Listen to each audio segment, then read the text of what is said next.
আমাদের সবসময় লক্ষ্য এই সিরিজের প্রথম থেকে লক্ষ্য যে আমরা প্রত্যেক ম্যাচে জিততে চাই। সোহান আউট হওয়ার পরে কি মানে ম্যাচের মোমেন্টামটা সুইচ হয়ে গেছে? ওইটা কোনো ইন্ডিভিজুয়ালের উপর আমি ফিল করি না, কারণ এখানে সবাই রেসপন্সিবল। আসলে আমার কাছে মনে হয় যে এটা অনেক হাইয়েস্ট প্ল্যাটফর্ম।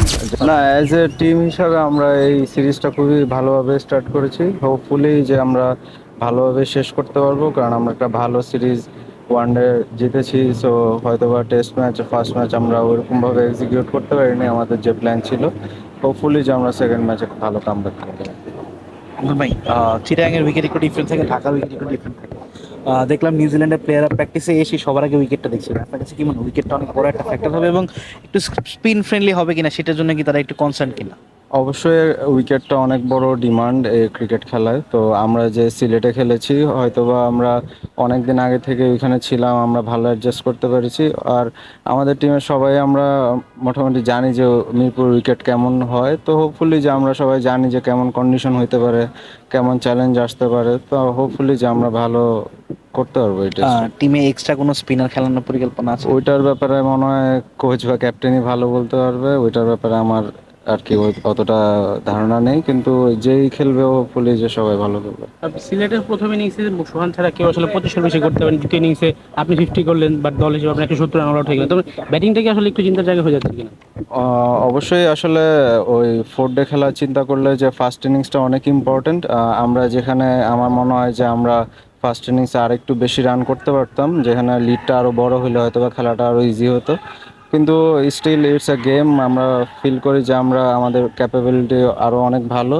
আমরা মিরপুরে ইনশাল্লাহ ভালো কামব্যাক করতে পারবো। অঙ্কন, এরকম কি হয় যে অনেক সময় বিদেশি টিমগুলো যখন আসে আমরা দেখি যে প্রথম দুই এক ম্যাচে বাংলাদেশ খুব ভালো করে, পরবর্তী তারা কন্ডিশনের সাথে আসলে অ্যাডাপ্ট করে নেয়। এটা একটা কারণ হতে পারে কিনা যে আমরা আস্তে আস্তে পিছিয়ে পড়ে যাই?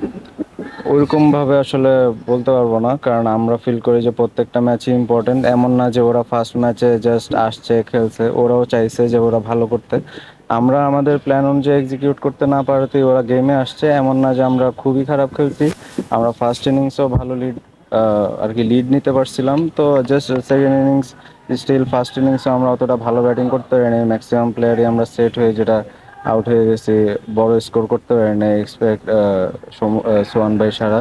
তো হোপফুলি যে এত বেশি কিছুই চিন্তা করতেছি না। হোপফুলি যে আমরা যেটা করতে পারি নাই আমরা যাতে ভালো এক্সিকিউট করতে পারি সেকেন্ড টেস্টে। সিলেটে আপনার কথা যদি একটু বলি যে আপনি একটা টেস্ট খেলেছেন সাউথ আফ্রিকার সাথে, আর নিউজিল্যান্ডের সঙ্গে সেকেন্ড ইনিংসে আসলে একটা আপনার 50 ছিল, কিন্তু একদম শেষ মুহূর্তে আমরা দেখছিলাম যে আমাদের মানে যারা টেলেন্টার ব্যাটসম্যান আছে এরা খুব বেশি স্ট্রাইক রোটেট করেছে। এই জিনিসটা আপনি আসলে ফিল করেছেন কিনা যে ওই সময় আসলে আপনার একটু মনে হচ্ছে যে হ্যাঁ আমি দায়িত্বটা নিলে হয়তো ম্যাচটা আমরা ড্র করতে পারবো? অবশ্যই অবশ্যই আমি ফিল করি যে আমি চাচ্ছিলাম, আমি মন থেকে চাচ্ছিলাম যে 60 বল যদি হয় 60 বলই যদি আমি খেলতে পারতাম। কিন্তু ওইটা আসলে ওই সিস্টেম আর কি আমি যেটা চাচ্ছিলাম ওইটা তো আসলে সবসময় পসিবল না। কিন্তু দেখা গেছে যে আমিও ট্রাই করছিলাম যে যখন 5 নম্বর বা 6 নম্বর বল যে আমি কিভাবে সিঙ্গেল নিতে পারি। কিন্তু হোপফুলি ওদের ফিল্ডিং সেটিং বা ওই অনুযায়ী বোলিং হওয়ার কারণে অতটা ইজি হয় না। আমি যেখানে পুশ করছি ওরা সবাই এতটাই কাছে ছিল যে হয়তো বা বাউন্ডারি হয়ে গেছে।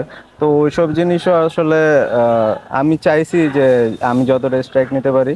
কিন্তু এটা হয় যে এমন না যে আমাদের লোয়ার অর্ডাররা খুবই আর কি হয়ে গেছে, জাস্ট এক ওভারে হয়তো বা 3টা উইকেট পড়ে গেছে। কিন্তু এমন না যে ওরা ক্যাপেবল না।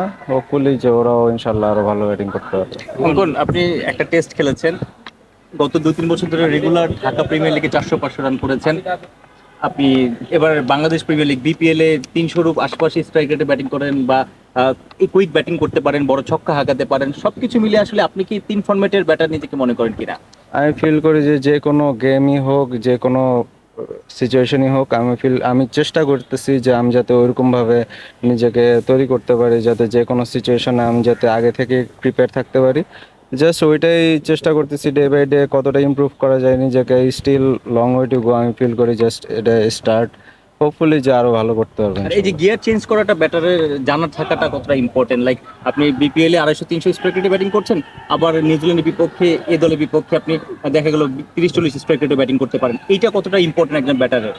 এটা আমার কাছে অ্যাজ এ প্লেয়ার হিসেবে, ইন্ডিভিজুয়াল হিসেবে আমার কাছে মনে হয় যে এটা আমার জন্য অনেক ইম্পর্টেন্ট, যে আমি আমি যে জায়গায় ব্যাটিং করি আসলে এমন না যে আমি প্রত্যেকটা জায়গায় ফিক্সড একটা জায়গায় ব্যাটিং করি। তো ওই ক্ষেত্রে চিন্তা করলে আমি সবসময় ফিল করি যে আমার যাতে ব্যাটিং অর্ডারও ডিফারেন্ট ডিফারেন্ট, তার জন্য যাতে আমার ওই ক্যাপাবিলিটিটা থাকে যে আমি যাতে স্ট্রাইক আর কি ওই সিচুয়েশন অনুযায়ী খেলতে পারি, সেটাই আসলে।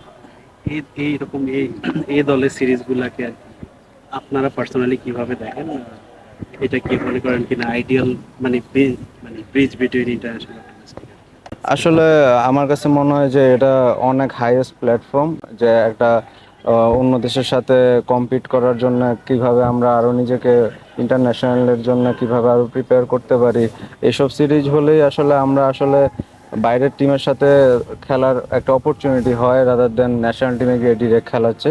হোপফুলি যে এমন সিরিজ আরও বেশি হবে, আমাদের প্লেয়াররা আরও বেশি খেলতে পারবে, আরও এক্সপিরিয়েন্স গ্যাদার করতে পারবে, যাতে আমরা ইন্টারন্যাশনালে গিয়ে আরও ভালো করতে পারি। এই সিরিজগুলো ভাই অ্যাওয়েতে হলে আসলে কি আরো অ্যাওয়েতে হওয়া উচিত কিনা?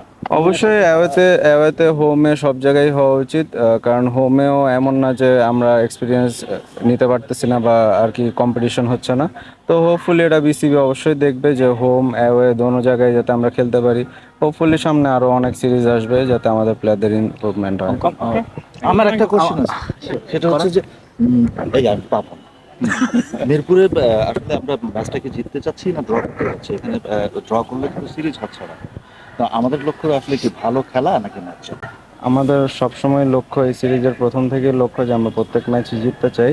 তো সেক্ষেত্রে এখন যাতে আমরা 1-0-তে পিছিয়ে আছি, সো এই ক্ষেত্রে আমাদের কোনো আর দ্বিতীয় অপশন নেই যে ড্র বা হেরে যাওয়ার চিন্তা করার। সেই ক্ষেত্রে আমাদের সবারই সবসময় চিন্তা থাকে যে ম্যাচ জেতার। হোপফুলি এই ম্যাচও আমরা ওই প্ল্যানে খেলবো। অঙ্কন, একটা প্রশ্ন আছে।